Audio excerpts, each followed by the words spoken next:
Googlers. It's Carson with your daily Google News, and I want to save you from a mini heart attack, which is potentially what you might have if you log into your Google Ads dashboard and you notice that your conversion actions have been deleted. Don't worry, fret not, 'tis Google.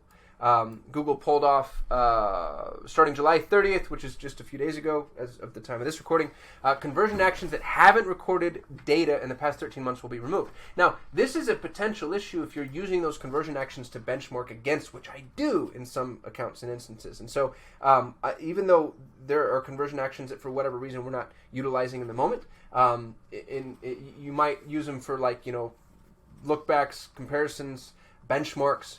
Not a lot, but in specific accounts, one in particular, they're actually really important.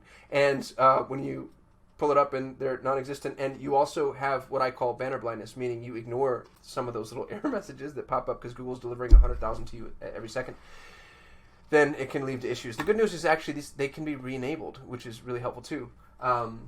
And that's done, you can re-enable them anytime from the conversions table. So we can jump in there and re-enable those conversion actions. But I wanted you to know, and I also want the clickbait if somebody says, why has Google removed my conversion actions? I wanted you to know that this is possible and something Google just rolled out. And it kind of makes sense. I see why they want to, clean up dashboards and data, sort of. But, that's all I got. No snarky comments. I shoot a video every day, so you can like, comment, subscribe. And you'll see me. I'm getting better at it as I go. Thanks for watching.